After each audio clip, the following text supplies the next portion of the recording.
हर खबर पर होगी आपकी पकड़।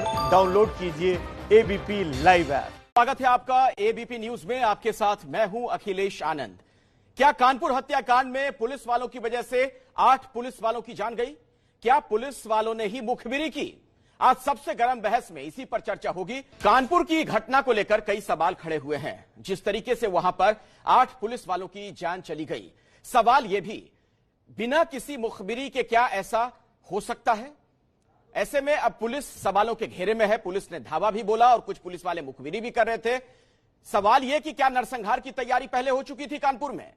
जो खबरें आ रही हैं उसके मुताबिक विकास दुबे को पहले ही खबर मिल गई थी कि पुलिस वाले उसके यहां आ रहे हैं। और आप देखिए किस तरीके का पॉलिटिकल कनेक्शन भी इस शख्स का था। तमाम पार्टी के नेताओं के साथ उसके ताल्लुकात बताए जा रहे हैं। हिस्ट्री शीटर विकास दुबे, बीजेपी के नेताओं से लेकर एसपी बीएसपी नेताओं के साथ उसके ताल्लुकात बताए जा रहे हैं। आप सोचिए सत्ता के संरक्षण में क्या कुछ चल रहा था।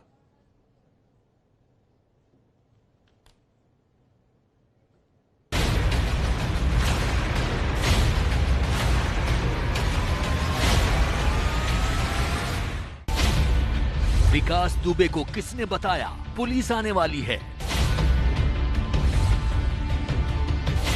विकास दुबे के साथी ने किया बड़ा खुलासा। विकास को चौबेपुर थाने से मिली पुलिस के आने की खबर। उस पर जानकारी कैसे हुई कि पुलिस आने वाली है? उसके पास फोन आया था। किसी का आया थाने। क्या पुलिस वाले ने ही अपने साथी के खिलाफ मुखबरी की? उस पर जानकारी कैसे हुई कि पुलिस आने वाली है? उसके पास फोन आया था। किसी का आया थाने। क्या पुलिस वाला ही है 8 पुलिस वालों की मौत का जिम्मेदार?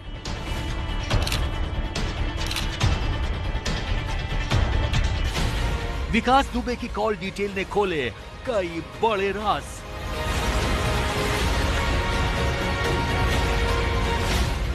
एक दरोगा और 2 सिपाही थे विकास दुबे के संपर्क में। चौबेपुर थाने के प्रभारी विनय तिवारी को निलंबित किया गया। आईजी बोले मुखबरी करने वाले को बख्शा नहीं जाएगा। जहां तक विभीषण की बात है, अभी हमारी इसमें जांच चल रही है और चौबेपुर थाना क्षेत्र के जितने भी पुलिसकर्मी हैं सब हमारी जांच के दायरे में है। जब पूरे पुख्ता सबूत हमको मिल जाएंगे कि किस कर्मचारी ने पुलिस के मूवमेंट की सूचना इस कुख्यात अपराधी को दी, तो हम उसके विरुद्ध मर्डर का मुकदमा दर्ज करते हुए उसको जेल भेजेंगे और विभाग से बर्खास्त भी करेंगे। विकास का पुलिस वाला मुखबिर। और देखिए 59 घंटे गुजर चुके हैं, अब तक ये हिस्ट्री शीटर फरार है, पुलिस की चंगुल से दूर है। बातचीत करने के लिए कई खास मेहमान मेरे साथ जुड़ चुके हैं, उनसे मैं आपका परिचय करवा दूं, उसके बाद हम बातचीत की शुरुआत करेंगे। यूपी बीजेपी के प्रवक्ता हैं नवीन श्रीवास्तव, उनसे हमारी बातचीत होगी। समाजवादी पार्टी के प्रवक्ता हैं अभिषेक मिश्रा, आप वहां पर सरकार में मंत्री भी रह चुके हैं, एसपी सरकार में। कांग्रेस के प्रवक्ता अखिलेश प्रताप सिंह मेरे साथ जुड़ चुके हैं। यूपी के पूर्व डीजीपी हैं एके जैन, उनसे भी हम बातचीत करेंगे। और पूर्व आईपीएस ओपी सागर साहब भी हमारे साथ जुड़ चुके हैं। आप तमाम मेहमानों का बहुत बहुत स्वागत। और बातचीत की शुरुआत नवीन श्रीवास्तव जी मैं आपसे करना चाहूंगा। आप वहां बीजेपी के प्रवक्ता हैं, आप लोगों की सरकार है, और बड़ा और बुनियादी सवाल तो यही है कि क्या हो रहा है उत्तर प्रदेश में? क्या वहां पर थाने इस तरीके से अपराधियों के प्रभाव में है, क्योंकि पुलिस वाले ही जिम्मेदार माने जा रहे हैं पुलिस वालों की हत्या के लिए?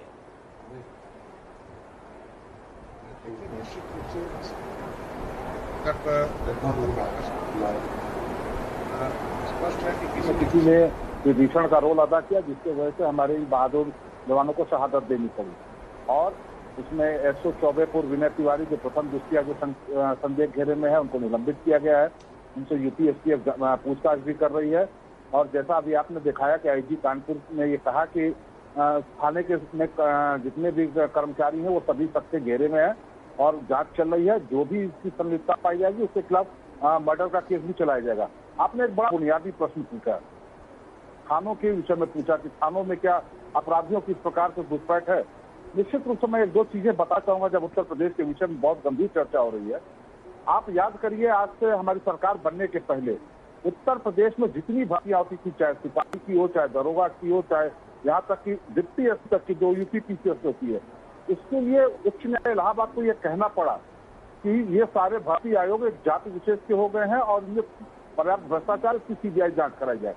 कहीं न कहीं निश्चित से ऐसे लोग जो भ्रष्ट तरीके से नवीन में आ गए, नवीन श्रीवास्तव जी, देखिए ये बड़ा शर्मनाक है।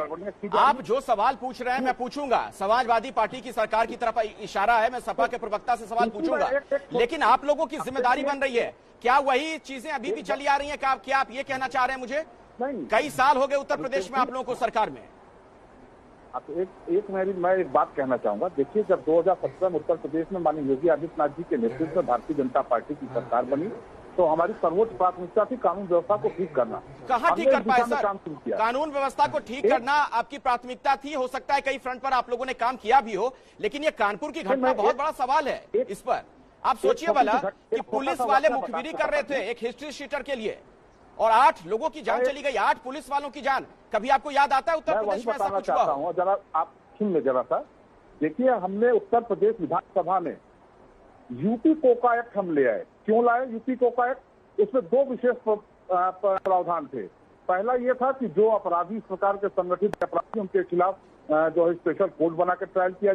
दूसरा, अपराधी टर्न जो राजनेता हो गए हैं उनके द्वारा 10-15 साल से जेलों में है, विधायक हो रहे हैं, सांसद हो रहे हैं, जिला पंचायत सदस्य हो रहे हैं, जैसे ये विकास दुबे और इसके परिवार के लोग थे, इन्होंने जो अपने अपराध के दम पर आर्थिक साम्राज्य बना रखा है उसको हम तोड़ने के प्रयास में थे, ताकि उस अवैध धन के माध्यम से अंदर या बाहर रहकर भी सरकार में आए सर कई साल हो गए ना, तोड़ने में इतने साल लग गए, अब जाकर आप तोड़ना चाह रहे थे। सवाल तो ये भी खड़ा होगा, मैं अभिषेक मिश्रा से आपको अभ्यास में लाना चाहता हूं। समाजवादी पार्टी के प्रवक्ता हमारे साथ जुड़े हुए हैं। अभिषेक मिश्रा जी, आपने सुना नवीन जी का इशारा साफ तौर पर आप लोगों की तरफ है कि आपके जमाने में जो कुछ वहां पर हुआ यूपी में, जिस तरीके से पुलिस का हाल हुआ, पूरे सिस्टम का हाल हुआ, उसका खामियाजा आज भी लोग भुगत रहे हैं।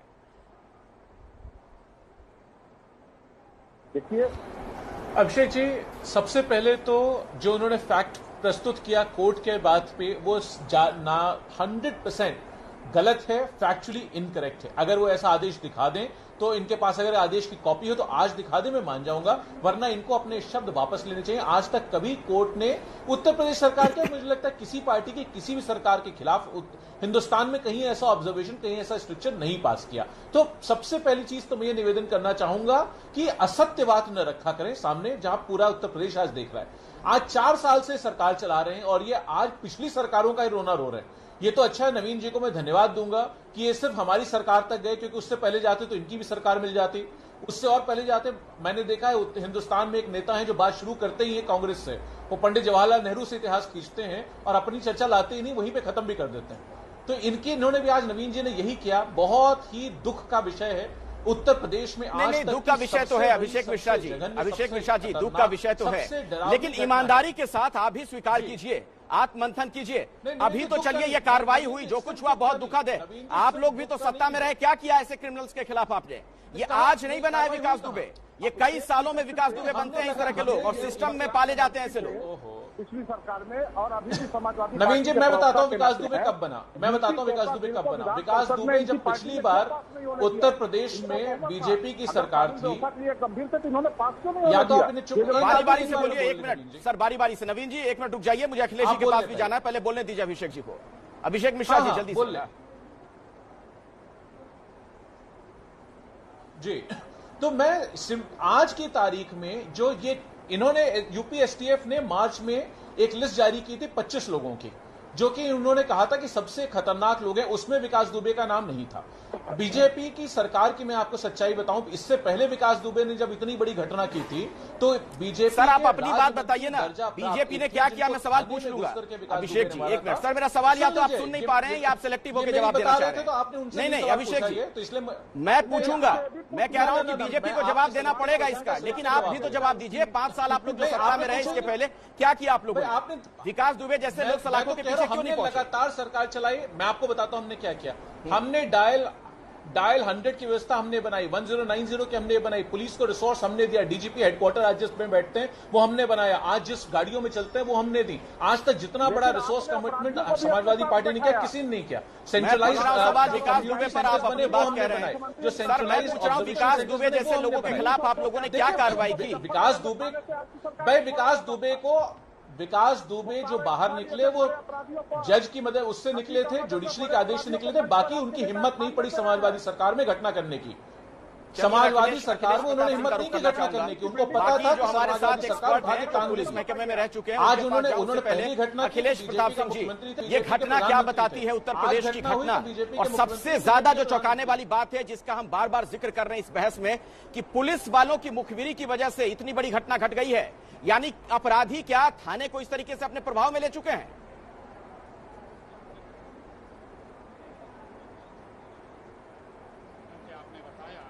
लेकिन अभी तक हमारे देश के रक्षा गृह मंत्री आदरणीय अमित शाह जी का कोई वक्तव्य नहीं आया, न उन्होंने उत्तर प्रदेश सरकार से इस बाबत कोई सवाल जवाब किया कि 8 पुलिसकर्मियों की हत्या और 6 बुरी तरह घायल, और एक सामान्य अपराधी के द्वारा, न वो आतंकवादी था न वो नक्सलाइट था, एक अपराधी द्वारा इतना बड़ा कृत्य किया जा रहा है। हमारे प्रधानमंत्री जी का अभी तक खामोश हो रहा है। ये सारी चीजें ये बताती हैं कि पुलिस का मोरल इससे डाउन होता है, अपराधियों का मोरल इससे बढ़ता है। इन लोगों को जब एक हथनी मर जाती है तो पूरी बीजेपी फ्रंट पे आ जाती है, पूरी मीडिया आ जाती है और उस पर कई दिन बहस होते हैं और अनर्गल आरोप प्रत्यारोप लगाने शुरू हो जाते हैं। लेकिन हमारे जाबाज यूपी पुलिस के इतने अधिकारी मारे गए। लगता है जो गाड़ी पकड़ी गई है उस गाड़ी पे आगे संघ परिवार लिखा, लगता है कहीं उसका प्रभाव है जिस कारण से ये लोग आज नहीं हो पा रहे, इतना स्नेह दिखा रहे हैं, प्यार दिखा रहे हैं। आप यहाँ पे कई बातें कही, आपने अपराधियों की बात, बीजेपी के साथ ही ने बात, जब ये सरकार ने ओथ लिया था तभी एक रिपोर्ट आई थी, एक सर्वे रिपोर्ट आई थी जो अपराधियों के नेताओं के आपराधिक छवि की चित्रण करके उसने बताया था कि मोदी जी, योगी जी के मंत्रिपरिषद में 45% दागी छवि के लोग मंत्री बनाए गए हैं। ये सरकार कैसे अपराधियों को रोकेगी? अपराधियों को रोकने के नाम पे तो इस सरकार ने एक मूवमेंट चलाया मुकदमे वापस लेने का, बाकायदा विधानसभा में ऐलान करके, और उत्तर प्रदेश में जितने बीजेपी के बड़े नेता, बिल्कुल ठीक कह रहे हैं जी। चलिए अब मैं चलता हूं, हमारे साथ उत्तर प्रदेश के डीजीपी रह चुके हैं AK जैन साहब, वो भी जुड़े हुए हैं। अखिलेश जी मैं आपके पास आऊं उससे पहले मुझे लगता है कि जरा जैन साहब को भी चर्चा में शामिल करना चाहिए। जैन साहब देखिए, एक बड़ी तस्वीर जो नजर आती है, हमाम में सभी नंगे हैं। आज अखिलेश प्रताप सिंह बीजेपी को कटघरे में खड़ा कर लें या अभिषेक मिश्रा बीजेपी को कटघरे में खड़ा कर लें या बीजेपी वाले दूसरों पर आरोप लगाएं, लेकिन कोई ऐसी पार्टी नहीं है जो अपराधियों को शह नहीं देती है। विकास दुबे जैसे लोग 1 साल 2 साल 3 साल में नहीं तैयार होते हैं। 1.5 दशक से ये सक्रिय था उत्तर प्रदेश में, उससे भी ज्यादा वक्त से कई आपराधिक घटनाओं को इसने अंजाम दिया है। गलत बात, पूरा सिस्टम इसके लिए जिम्मेदार है। अपराधियों के खिलाफ स्टैंड लिया है हमने, लगातार अपराधियों के स्टैंड लिया, आप नहीं कह सकते, गलत बात कह रहे हैं। आपने स्टैंड लिया होता तो विकास दुबे जैसे लोग आज इस तरह की घटना को अंजाम दे रहे होते। अभिषेक जी, चुनाव 2019 का लोकसभा था, जैन साहब स्वयं डीजीपी रहे हैं, आप जैन साहब से पूछिए, उनको पूरा एहसास है इस बात का, ये मत समझाइए। गुंडे चढ़ गए हाथी पर, गोली लगेगी छाती पर, वही पूर्वांचल के माफियाओं के साथ AK जैन जी, क्या मुझे सुन पा रहे हैं? और आपके नेता ने भी, आपने क्या अपराधियों के खिलाफ किया है? आपकी सरकार AK जैन जी की आवाज शायद हम तक नहीं पहुंच पा रही। AK जैन जी, पर इतने वक्ता बोल रहे हैं, उसमें मेरी आवाज पहुंच नहीं पाएगी। नहीं बोलिए, आप सिर्फ आप ही बोलिए। हाँ। देखिए, ये मैं नेताओं की फेलिंग बाद में नवीन जी सुन तो लीजिए, धारा प्रवाह आप बोले जा रहे हैं, अपराधियों के खिलाफ सख्त कार्रवाई करनी थी, वो तो कर नहीं पाए, 8 पुलिस वालों की जान चली गई। अब यहाँ इस बहस में आप धारा प्रवाह बोले जा रहे हैं, बोलने तो दीजिए AK जैन को, उत्तर प्रदेश पुलिस के बड़े अधिकारी रह चुके हैं, मुखिया रह चुके हैं। जैन साहब देखिए, सबसे पहले तो मैं इसको पुलिस विभाग की फेलिंग मानूंगा। पुलिस विभाग ने ऐसे बड़े अपराधी को थाने के टॉप 10, जिले के टॉप 10 में क्यों नहीं रखा? आप छोटे छोटे अपराधियों को पकड़ रहे हैं, मुठभेड़ कर रहे हैं, उनके खिलाफ कार्रवाई कर रहे हैं, उन पर गैंगस्टर्स लगा रहे हैं। इसकी अवैध संपत्ति क्यों नहीं गैंगस्टर्स एक्ट का मुकदमा कायम करके सेक्शन 14 में जब्त की गई? जो मैंने इधर अखबारों में पढ़ा है, मैं तो कभी कानपुर मैं तो कानपुर जोन में कभी तैनात नहीं रहा हूं, और जो मैंने पढ़ा है कि वो एसओ इंस्पेक्टर चौबेपुर को घर पे बुलाता था और बेइज्जत करता था, सिपाही की पिटाई करी, और मुझे बताया गया कि जब जब पुलिस गई तब तब वहां से पिटकर पुलिस लौटी। इसके खिलाफ ऑपरेशन वहां के एडीजी जोन को चलाना चाहिए, वहां के आईजी रेंज को चलाना चाहिए, वहां के एसएसपी को लीड करना चाहिए। ऐसा कौन सा दुर्दांत अपराधी हो गया है जी? ठोकिया मारा गया प्रदेश में, ददुआ मारा गया प्रदेश में, सैकड़ों एनकाउंटर हुए हैं इस उत्तर प्रदेश में। छविराम गैंग, अनार सिंह गैंग, एक से एक गैंग्स का सफाया हुआ है। तो ये थोड़ी है कि विजय दुबे जो है कानून के ऊपर हो गया और हमारे पास संसाधन नहीं है। नंबर 2, इसमें सब जो भी पॉलिटिकल पार्टी पावर में रहती है उनका संरक्षण रहता है, तभी इनको टीके मिलते हैं, तभी इनको ये लैंड माफिया, सैंड माफिया, ठेका माफिया, ये लोग सब बन जाते हैं। ये जैसे ही एक पॉलिटिकल पार्टी होती है, दूसरी पॉलिटिकल पार्टी आती है, उसमें अपनी घुसपैठ कर लेते हैं। इनके थानों में भी इनकी पूरी घुसपैठ है, और जो पुलिसकर्मी इनके करीबी होते हैं, इनके मुखबिर होते हैं। बिल्कुल। और जो बात आप कह रहे हैं ना जैन साहब, बहुत ही महत्वपूर्ण है। उसी से जुड़ा मेरा सवाल नवीन जी से है, बीजेपी के प्रवक्ता से। नवीन जी, इतना बड़ा अपराधी, दुर्दांत अपराधी, और जिले के टॉप 10 अपराधियों की सूची में भी नहीं था, हो क्या रहा था वहां आखिर? देखिए, जैन साहब पुलिस के बड़े अधिकारी रहे, उन्होंने बहुत अच्छे विषय रखे। कहीं न कहीं गड़बड़ी जिस स्तर पर हुई उसकी हम जांच भी कर रहे हैं। लेकिन मैं बताना चाहूंगा कि 2017 में जब हमारी सरकार बनी तो यूपी की एसटीएफ ने इसको लखनऊ से 2017 में ही गिरफ्तार किया था। 1.5 साल यह व्यक्ति जेल में रहा। इसके पहले जेल जाता था, 15 दिन में, 20 दिन में छूट जाता था। हम लोग बहुत गंभीर विषय पर चर्चा कर रहे हैं कि राजनीतिक संरक्षण इसको किन पार्टियों को मिला, पुलिस ने कहा की। लेकिन एक चीज मैं बड़ी विनम्रता से कहना चाहूंगा, अगर न्यायालय को अवमानना नहीं मैं करना चाहता हूं, लेकिन जिस व्यक्ति पर 60 मुकदमे हैं, जिसको उम्र कैद की सजा हुई है और इतना बड़ा आपराधिक रिकॉर्ड है, उसकी जमानत कैसे कोर्ट से हो गई? नवीन जी, आप अजीब सी बात कर रहे हैं। आप एक बड़ी पार्टी के प्रवक्ता हैं, आप अदालत को कटघरे में खड़ा कर रहे हैं। आपकी पुलिस क्या कर रही थी? किसी को सजा दिलाने की जिम्मेदारी पुलिस की होती है। अदालत तो जो उसके सामने फैक्ट्स रखे जाएंगे उसके आधार पर फैसला दे देगी। ये तो पुलिस की जिम्मेदारी थी ना, तमाम सुराग सबूत पुख्ता तरीके से रखे जाते हैं अदालत में। और उसके बाद आप उल्टी गंगा बहा रहे हैं, दूसरी तरह की बात कर रहे हैं। मुकदमा दर्ज हुआ, तत्काल हमारी पुलिस। ओपी सागर जी, आप आईपीएस रह चुके हैं, मुझे जरा इसी पर आप एक स्पष्टीकरण दीजिए। जो बात कह रहे हैं नवीन जी, उनकी बात ही समझ से परे है। ये तो पुलिस की जिम्मेदारी है ना सर, जो स्टेट मशीनरी का हिस्सा होती है कि ऐसे अपराधियों के खिलाफ पूरी पुख्ता सुराग सबूत तमाम अदालत में रखे जाएं कि वो बाहर ही ना पाए जेल की सलाखों से। सागर जी, बिल्कुल। देखिए, पुलिस की जिम्मेदारी है। मेरी बात भी सुन लीजिए। जी बोलिए। देखिए, अभी जैन साहब ने बताया है, देखिए हर पुलिस में हर व्यक्ति को जिम्मेदारी होती है, थाना लेवल पे, चौकी लेवल पे, और यहाँ तक कि गांव में चौकीदार की व्यवस्था होती है, वो भी जानता है। गांव का चौकीदार थाने को रिपोर्ट करता रहता है हर व्यक्ति के विषय में।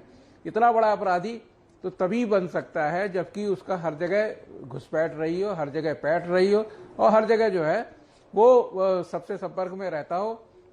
अन्यथा जेल जमानत हो गई थी, ठीक है, ये कोर्ट का परव्यू है, कोर्ट जमानत कर सकती है। लेकिन कोर्ट की जमानत के बाद क्या पुलिस को कोई हाथ तो बंद नहीं गए थे, वो दोबारा किसी न किसी केस में उसको कर सकते थे। पहले तो जमानत कैंसिलेशन का भी प्राविधान है, जमानत कैंसिल कराई जा सकती थी।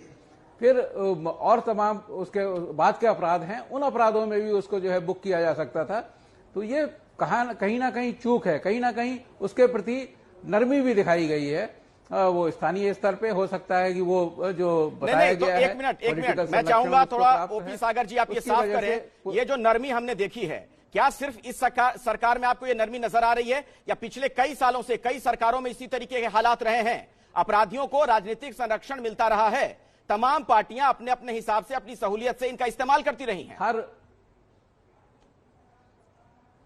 देखिए, 3 प्रमुख पार्टी के वक्तागण यहाँ पर मौजूद है, प्रवक्तागण, और पिछले 35 साल में मैं यूपी पुलिस में ही काम किया है।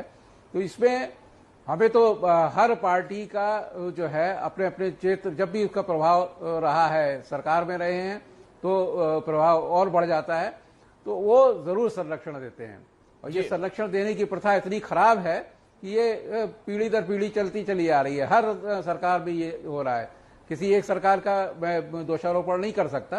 अगर ऐसा ना हो, जिस सरकार में अपराधियों का संरक्षण नहीं हुआ वहां कार्रवाई शुरू हुई तो फिर उसके बाद में संरक्षण देने वालों के बौखलाहट हो गई। फिर उन्होंने अपने प्रयास किए और संरक्षण देने का जो प्रक्रिया है वो चालू रखी। बिल्कुल, और हमने तो देखा है जो तस्वीरें सामने आ रही है ना सागर जी, ऐसे एसपी, बीएसपी, बीजेपी तमाम पार्टियों के नेताओं के साथ इसकी तस्वीरें दिख रही हैं। इसके गहरे ताल्लुकात समझ में आ रहे हैं हिस्ट्री शीटर के। नवीन जी, सवाल यही, योगी सरकार जब वहां सत्ता में आई उत्तर प्रदेश में तो कानून व्यवस्था एक बड़ा मुद्दा था आपके लिए, लॉ एंड ऑर्डर। क्या योगी सरकार का डर खत्म हो गया अपराधियों में? पुलिस वालों की हत्या करने में नहीं डर रहे हैं आज की तारीख में ये अपराधी? देखिए, निश्चित रूप से 2017 में जब हमारी सरकार बनी तो हमने दो जो प्रमुख काम किए मैं वो बताना चाहूंगा। उत्तर प्रदेश में प्रति लाख जो सिपाहियों की संख्या होनी चाहिए मानक के अनुसार, इसमें बहुत कमी थी। लगभग 1.5 लाख सिपाहियों की कमी थी, 10,000 सब इंस्पेक्टर थी। हमने लगभग 1 लाख नए सिपाहियों की भर्ती की, 7,000 सब इंस्पेक्टर की भर्ती की, ताकि पुलिस को नए संसाधन दिए ताकि पुलिस अपराधियों का मुकाबला कर सके। और आप देखिए, ऐसे अपराधी टर्न सफेद पोश माफिया जिनका गाजीपुर से गाजियाबाद तक आतंक था, मुकीम काला ऐसा अपराधी जिसके अंत से पश्चिम उत्तर प्रदेश में सैकड़ों हिंदू परिवारों को पलायन करना पड़ा, आज वो जान की भीख मांग रहे हैं, किसी को हार्ट अटैक हो रहा है। और जो मैंने पहले बात में कहा कि यूपी कोका ले आने के पीछे हमारा यही उद्देश्य था कि इस प्रकार से अपार संपत्ति अपराध के माध्यम से अर्जित करके जो लोग किसी भी दल की सरकार है उसमें अपनी घुसपैठ बनाते हैं, अधिकारी और निचले स्तर पर घुसपैठ बना लेते हैं, उनका वो आर्थिक साम्राज्य हम तोड़ सके, ताकि उनके पास पैसा नहीं रहेगा, जेल के अंदर रहेंगे, गुर्दे काम नहीं करेंगे, उनका जो अर्थतंत्र पर सारी व्यवस्था चली वो समाप्त होगी। लेकिन दुर्भाग्य से आज कानून व्यवस्था पर हमसे प्रश्न करने वाले समाजवादी पार्टी के लोगों से पूछिए कि क्यों विधान परिषद में आपने गिरा दिया। आपने कहा कि साहब कानून के बहुत सारे प्रावधान हैं, अलग से बनाने की क्या जरूरत है? तो श्रीमान जी, माननीय सर्वोच्च न्यायालय के निर्देश पर पूरे देश में अभिषेक मिश्रा जी, आप तो सपा सरकार में मंत्री भी रहे हैं, जवाब दीजिए ना जो कह रहे हैं नवीन श्रीवास्तव के खिलाफ क्यों नियम कानून ला सकते हैं? बोलने वो बोलिए आप। नवीन जी बोल लें। वो बोल चुके सर, आप बोलिए। हाँ। देखिए, अभी आपसे जैन साहब भी कमेंट कर रहे थे। हाँ, जैन साहब भी कमेंट कर रहे थे। जैन साहब ने भी बताया कि आज की तारीख में जितने कानून हैं, सरकार की जो व्यवस्था है नवीन जी, अगर आप सुने तो उसमें अगर विधानसभा में कोई भी कानून पास होता है, कॉन्स्टिट्यूशन नवीन जी ने भी पढ़ा होगा, वो अच्छे से जानते होंगे, आज सरकार चला रहे हैं, तो कि अगर वहां से विधानसभा से पास होके जाता है तो कोई तरीका नहीं है कि विधान परिषद किसी भी कानून को गिरा सके। किसी भी कानून को अगर वो एक बार वहां पे सिलेक्ट कमेटी को रेफर होता है, दोबारा वापस जाता है विधानसभा पास करती है तो अपने आप स्वतः पास माना जाता है। यह हिंदुस्तान के संविधान का नियम है। तो ये तो इस बात का जवाब हो गया। जो सवाल आज जो भी जैन साहब ने कहा, ऑलरेडी यहां पे सिस्टम्स अवेलेबल हैं, इनके पास कोई कानून ही नहीं है अगर लड़ने के लिए, तो ये अपने हाथ जोड़ करके बैठ जाए, वो एक अलग बात है। इनके डीजीपी ने, जो आज डीजीपी हैं, उन्होंने कहा, अभी जैन साहब ने भी कहा कि एनएसए अवेलेबल है, गैंगस्टर एक्ट अवेलेबल है, आपके गुंडा एक्ट अवेलेबल है, आप कार्रवाई कर सकते हैं। 3 जून को इसी साल, आज से ठीक 1 दिन पहले, डीजीपी उत्तर प्रदेश ने चिट्ठी लिखी थी कि पुलिस के ऊपर लगातार हमले बढ़ते जा रहे हैं। और इनफैक्ट आपने कल की भी घटना देखी होगी जहां बनारस पे पुलिस की कॉलर पकड़े हुए फोटो चल रही थी। बनारस में बीजेपी के नेता है जिन्होंने पकड़ रखा था, वो फोटो भी बहुत वायरल हुई। मैं उस मुद्दे को इसमें नहीं ला रहा हूं, वरना बहुत सारे मुद्दे बीच में आ जाएंगे। डीजीपी ने 3 जून को चिट्ठी लिखी, उन्होंने कहा पुलिस के ऊपर लगातार मुकदमे हो रहे हैं, पुलिस के ऊपर लगातार घटनाएं हो रही हैं, तो बहुत सारे अपराधियों कहेंगे। देखिए, आप दोनों कानून की बात करके इस डिबेट को उलझाइए मत। मैं बड़ा साधारण सा सवाल पूछ रहा हूं और अखिलेश प्रताप सिंह जी, आपको मैं बहस में लाना चाहता हूं, क्या सिर्फ यह कानून से जुड़ा मामला है? ये तो बड़ी साधारण सी बात ये नजर आ रही है ना, सरकारें इकबाल से चलती हैं, पुलिस का डर होना चाहिए अपराधियों में। पुलिस वाले दबिश देने जाते हैं और उन्हें घेरकर उन पर फायरिंग शुरू कर देते हैं अपराधी, और एक पुलिस वाला ही मुखबिरी करता है। आरोपों के घेरे में पूरा थाना है कि वहां से जासूसी की जा रही थी, पुलिस वालों की जानकारी अपराधियों को दी जा रही थी, उनके मूवमेंट की जानकारी। ये हो क्या रहा था? नवीन जी से भी पूछिए ना, वरना नवीन जी क्यों बैठे? तो मैं बोलूं, देखिए अखिलेश जी, ये जो बीजेपी का विकास है ना, यही है विकास। वहीं किसी एक विकास को जनता ढूंढ रही है, एक विकास को यूपी की पुलिस। सच्चे मानों में इसी चीज का विकास है बीजेपी। और देखिए, इन अपराधियों से कितना स्नेह है बीजेपी के बड़े नेताओं को। छोटी छोटी बातों पे पूरे देश के बड़े नेता आपके चैनलों पे बहस करने आते हैं। आज हमें पता लगा कि वो आने को तैयार नहीं हो रहा। क्यों भाई? पुलिस का हौसला बढ़ाने के लिए और अपराधियों को डिमोरलाइज करने के लिए अगर सत्ता पक्ष के लोग नहीं आएंगे तो कौन आएगा? ये साफ दिखाता है कि आप अपराधियों से मिले हुए हैं। ये साफ दिखाता है कि जब आप मुकदमे वापस लेंगे अपराधियों पर से, ये साफ दिखाता है कि बीच में कांग्रेस से शुरू करिए। आपके बीच में नहीं बोलता, अगर आपको बोलना होता है बोलना, मैं चुप हो जाऊंगा। आप क्या बात करेंगे?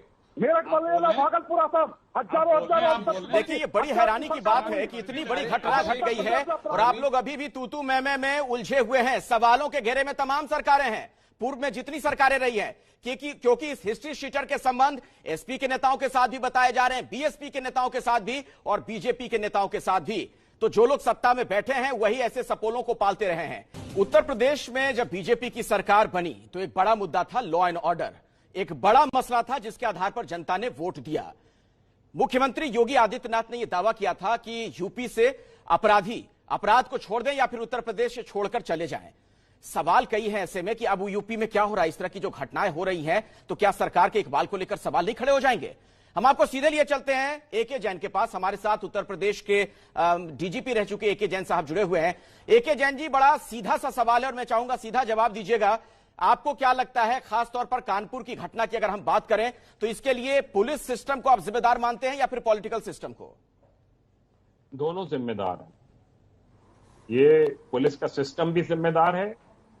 नंबर 1 पे मैं पुलिस के सिस्टम की कमजोरी मानता हूं कि उन्होंने कोई राजनीतिक दबाव को माना, जिसकी परिणति ये हुई कि 8 लोगों को शहादत देनी पड़ी पुलिस की तरफ से। ज्यादा से ज्यादा ट्रांसफर होगा, इससे ज्यादा कुछ नहीं होगा जी। जब जिलों में पोस्टिंग होती थी, हमको यह सिखाया गया था कि सबसे पहले जिले के नंबर 1 अधिकारी पर, जो जिले के नंबर 1 क्रिमिनल के ऊपर हाथ डालिए। टॉप क्रिमिनल्स को जो है उनको पलायन के लिए बेवश कर दीजिए, तो ये छोटे मोटे अपराधी स्वयं दिल में दुबक जाएंगे। ऐसे बड़े अपराधी को छोड़कर आप दूसरे अपराधियों के ऊपर, आप पे कानपुर में तैनात पुलिस अधिकारी क्या करते रहे? नवीन श्रीवास्तव जी, जवाब दीजिए, क्या करते रहे? क्या इतनी बड़ी घटना का इंतजार था? और आप बीएसपी एसपी की तरफ इशारा इसलिए मत कीजिएगा क्योंकि 3 साल आप लोगों को हो गए वहां सत्ता में। 3 साल का वक्त काफी होता है पूरे तंत्र को ठीक करने के लिए, दुरुस्त करने के लिए। मैं इस बात को मैं नहीं कहूंगा कि हमने क्या किया क्या नहीं किया, और जनता ने जो कहा उससे मैं थोड़ा सहमत हूं कि अधिकारियों को किसी दबाव में नहीं आना चाहिए। लेकिन आप याद करिए कि जब पुलिस के शीर्ष अधिकारी की पोस्टिंग 13वें नंबर के वरीयता क्रम के अधिकारी की पोस्टिंग इस आधार पर की जाए कि हमारा जातिगत समीकरण ठीक है, तो ये अधिकारियों में मैसेज जाता था। अधिकारी राजनीतिक दबाव को न माने, ये बहुत अच्छी बात है। और हमने इस परंपरा को शुरू किया कि जो शीर्ष अधिकारी है वरीयता क्रम में, जो काबिल अधिकारी है, उनको उच्च पदों पर बैठाया जाए, मेरिट का उसका हासिल क्या हुआ नवीन श्रीवास्तव जी? चलिए, आपने बड़े अच्छे काम किए, उसका हासिल क्या हुआ? कानपुर में 8 पुलिस वाले मारे गए। निश्चित रूप से इन सारे विषयों की जांच हो रही है कि इतना बड़ा अपराधी किस प्रकार से बचा रह गया, गिरफ्तार किया गया, 1.5 साल बाद जब्त हुआ। और मैं बताना चाहूंगा कि जब उसके खिलाफ नया मुकदमा लिखा गया तो उसी को पकड़ने के लिए दबिश डालने की पुलिस गई थी। ऐसा नहीं था कि पुलिस सोई हुई थी, जिस प्रकार से कहा जा रहा है कि पुलिस उसको छूट गया। अगर पुलिस दबिश देने गई, दूसरी तरफ वो पुलिस वाले थे जिन्होंने मुखबिरी कर दी। अभी तो सवाल खड़े हो रहे हैं। अखिलेश प्रताप सिंह जी, जल्दी से अखिलेश प्रताप। देखिए, मैं जो ये बताया जा रहा है कि उत्तर प्रदेश की सरकार बड़ा निष्पक्ष और पुलिस को बड़ा प्रश्रय दे के काम करती है, मैं कुछ 2-4 उदाहरण बता रहा हूँ। 65,000 शिक्षकों की भर्ती घोटाले में एक मंत्री का पीआरओ लिप्त जब पाया जाता है और इसका खुलासा एक ईमानदार और कर्मठ अधिकारी इलाहाबाद का एसएसपी करता है, तो उसकी रातों रात पोस्टिंग ट्रांसफर कर दी जाती है, उसकी पोस्टिंग तक नहीं होती है। साहब में रंगाइयों ने इनको म्यूट करिए, डिस्टर्बिंग एलिमेंट को म्यूट करिए। अखिलेश जी ने म्यूट करिए, सुनना सिखाइए इन लोगों को पहले यहाँ का। दूसरी बात, जब बुलंदशहर में दंगे हुए थे, सरेआम एक इंस्पेक्टर को गोली मारी गई थी, बड़ी मुश्किल से उसके हत्यारे पकड़े गए थे, और जब वो छूट के आया इन्हीं बीजेपी के लोग, सत्ताधारी लोगों ने उसका विजय जुलूस निकाला था, मुझे सर आंखों पर बिठाया था। जब इस प्रकार से अपराधियों का संरक्षण होगा, पुलिस का मॉरल गिराया जाएगा। पुलिस की गलती निश्चित रूप से है, लेकिन सत्ता में बैठे लोग जब अपराधियों को प्रश्रय देंगे, आज उसी का नतीजा है। तो क्या अखिलेश जी सर, सवाल सुन लीजिए। ठीक है, मैं मानता हूँ, ठीक है, मैं मानता हूँ आपकी बात। तो क्या सिर्फ ये बीजेपी के जमाने में हो रहा है, बीजेपी की सरकार में? एसपी बीएसपी के जमाने में कुछ नहीं हुआ, अपराधियों को प्रश्न नहीं दिया गया, या क्या आप ये कह सकते हैं डंके की चोट पर ईमानदारी के साथ कि आपकी पार्टी में एक भी अपराधी नहीं है? आप किस बात का सवाल ईमानदारी से ये बोलूंगा, तो बीजेपी वाला का संगठन है, आप क्यों पूछ रहे हैं सवाल? सुनिए, मैं भी ईमानदारी से बोलूंगा, आप भी ईमानदारी से बोलिएगा। जिसके समय में जो कुछ होगा गुण दोष के आधार पर उसकी उस पर वार्ता होगी, उस पर बातचीत की जाएगी। क्या हर बात पे प्रदेश के मुख्यमंत्रियों से इस्तीफा मांगने वाले आज आप और आपका चैनल वर्तमान मुख्यमंत्री से इस्तीफा मांगेगा? बोलिए, मांगेंगे इस्तीफा इस जगह में अपराध के लिए? आप लोग हमेशा मांगते रहे हैं, मांगिए इस्तीफा। क्यों नहीं इस्तीफा मांगते हैं? कब इस्तीफा मांगा जाएगा? यह सामान्य सी घटना नहीं है। आप मांगिए इस्तीफा, कैसे इस्तीफा मांग रहे हैं? अपराधियों को संरक्षण दे करके वो जिसको जिम्मेदारी जब मिली है उसकी जवाबदेही है, जिसकी जवाबदेही है उससे प्रश्न उठेंगे। अभिषेक मिश्रा जी आइए, करेगा, उसकी तारीफ होगी, गुण दोष के आधार अभिषेक मिश्रा जी बोलिए। अखिलेश जी, ये बड़ी बातें कर रहे हैं। मैं आपसे 3 सीधी बातें पूछ रहा हूं, अगर आप जवाब दिला सकते हो तो दिला दीजिए। कि आईपीएस की बात कर रहे हैं, आईपीएस अफसरों ने लिख करके पोस्टिंग में रुपए पैसे की शिकायत की। जिस अफसर ने शिकायत की उस आदमी को दूसरी चीज में फंसा करके आज तक किनारे कर दिया गया। उस पर क्या हुआ? गृह मंत्रालय किसके पास है? आपको पता है, माननीय मुख्यमंत्री के पास है। क्या उस पर कार्रवाई हुई? कोई कार्रवाई नहीं हुई आज तक। इसके बाद दूसरा सवाल, इनके एसटीएफ ने प्रदेश लेवल पे, गृह मंत्रालय के लेवल पे, अगेन मुख्यमंत्री के पास है, 25 लोगों की लिस्ट निकाली उत्तर प्रदेश के मोस्ट वांटेड की, जो कि मार्च में आई, उसमें विकास दुबे का नाम नहीं था। इनके डिस्ट्रिक्ट ये बड़ा मुद्दा है, ठीक है, मैं इसी पे सवाल ले लेता हूं। एक मिनट, नहीं, ये आपने सही पॉइंट बोला है। एक मिनट, नवीन श्रीवास्तव जी जवाब दीजिए, उस लिस्ट में विकास दुबे का नाम क्यों नहीं था? इनके डीजी का एक और पॉइंट है अखिलेश जी, इनके डीजी का एक और पॉइंट है। नवीन जी, अखिलेश जी, हेलो, अभिषेक मिश्रा जी आईएम से पढ़े हुए हैं, बड़े विद्वान हैं। वो सूची पता नहीं इन्होंने अपने घर में बनाई है या कहाँ से इनको सूची मिली है, तो ये बेहतर जानते होंगे। लेकिन हमारी पुलिस ने लगातार कार्रवाई की, चाहे उत्तर प्रदेश के जो भी अपराधी हो। और विकास दुबे के खिलाफ भी पुलिस कार्रवाई करने गई थी, उसके घर उसको माला पहनाने नहीं गई थी, जहां पर हमारे 8 जवान शहीद हुए। आप कैसी बात करते हैं? देखिए, इस कार्रवाई की कोई आलोचना नहीं कर रहा है नवीन श्रीवास्तव जी। 2 मुद्दों को आप एक साथ मिक्स मत कीजिए। आप समझिए, पुलिस की जो कार्रवाई हुई है, हर कोई उसे सलाम करता है। वहां 8 पुलिस वालों की जान भी गई है, लेकिन सवाल इसलिए बड़ा खड़ा हो गया है कि कुछ ऐसे पुलिस वाले थे जो मुखबिरी कर रहे थे। तो क्या उत्तर प्रदेश में आज भी ऐसे कई पुलिस वाले हैं जो अपराधियों के संरक्षण में पल रहे हैं, सैलरी लेते हैं, तनख्वाह लेते हैं, सरकार की ओर काम करते हैं अपराधियों के लिए?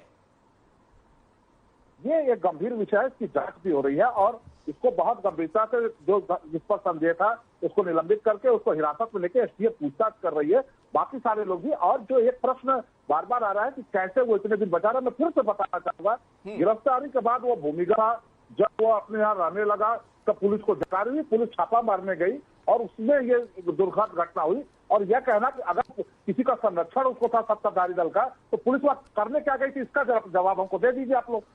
नहीं, देखिए, संरक्षण तो तमाम दलों का प्राप्त रहा है, आप लोग माने ना माने। बीजेपी के नेताओं के साथ भी उसकी तस्वीर है, समाजवादी पार्टी के नेताओं के साथ भी कनेक्शन है, बीएसपी के साथ कनेक्शन की बात उसने स्वीकार की थी। वीडियो कॉन्फ्रेंसिंग से बिल्कुल गलत बात अखिलेश जी नहीं है। क्या गलत है अखिलेश जी? आप साबित कर दीजिए तो मैं मान जाऊंगा आपको। अखिलेश जी, मैं चैलेंज करता हूँ। आपने इसका मतलब बयान ही नहीं सुना, आपने बयान ही नहीं सुना। इसका मतलब जो ये हिस्ट्री शीटर है उसकी माता जी हर जगह इंटरव्यू दे रही हैं, अखबारों में खबर छपी हुई है कि समाजवादी पार्टी के नेताओं के साथ भी उसके ताल्लुकात रहे हैं। आपके चैनल पे भी सुना मैंने। आप मुझे बताइए, आप कैसे इस बात को नकार दे रहे? सीधे तौर पर फोटो हो, कोई एक हमने कभी उनकी मां कह रही है दिया हो, हमने तस्वीरें सामने आ चुकी हैं जिसमें दिख रहा है विकास दुबे अपनी पत्नी के साथ और पीछे समाजवादी पार्टी का पोस्टर है। अरे कांग्रेस पार्टी से भी पूछ लीजिए कि प्रियंका वो बिल्कुल गलत पोस्टर है। मैं गलत पोस्टर है तो कार्रवाई क्यों नहीं की आप लोगों ने अब तक? वो उस जमाने का पोस्टर है जब जिला पंचायत का चुनाव लड़ रही थी। न कभी वो या उनकी पत्नी सदस्य रही, न कभी टिकट दिया गया, फर्क है इस पर। न कभी टिकट दिया गया उनको। गलत बात है ये, बिल्कुल 100% गलत बात है। अखिलेश जी जल्दी से, फिर टिकट नहीं दिया गया, कभी सदस्य नहीं रहे वो। जब पुलिस यदि उसकी मुखबिरी कर रही है तो उस वहां की पुलिस को का माई बाप वही होगा, वही एसएसपी वहां का होगा, वही पोस्टिंग कराता होगा, वही रखता होगा, वही मनचाहा से लोगों को करता होगा। और जैसा बताया गया है कि वो पुलिस के ऊपर कंट्रोल करता था। कैसे कंट्रोल करता था? क्योंकि उसकी बात सरकार के द्वारा पुलिस में सुनी जाती। अन्यथा कौन पुलिस वाला किसी अपराधी के आगे नतमस्तक होगा? कोई पुलिस वाला इतना गैरतमंद नहीं होता है, लेकिन जब उसके हुक्मरान, उसके सत्ता में बैठे लोग उस पुलिस वाले को मजबूर करेंगे कि तुम इसकी और चलिए मैं 1 मिनट हम ब्रेक के लिए जाएं अखिलेश जी, उससे पहले चूंकि अभिषेक मिश्रा जी ने एक सवाल खड़ा कर दिया था, मुझे लगता है उनको सुनना चाहिए। विकास दुबे की माता जी ने क्या कहा था, तमाम राजनीतिक पार्टियों से कनेक्शन की बात, जरा सुनिए आप। भी काटा रहा हो, लेकिन राजनीति में पड़ी गई। पहले भाजपा में रही 5 साल, फिर मायावती में बसपा में रही 15 साल तक, और अब 5 साल तक मैं सपा में। पहले भाजपा में रहे थे, भाजपा में तब से नहीं रही कि संतोष भी शुक्ला पीछे करी हो रहा है कि विधायक बनो चाहते कि हम विधायक बनी आए, जो विधायक तो कुछ न बने, जिंदगी बर्बादी कर रही है।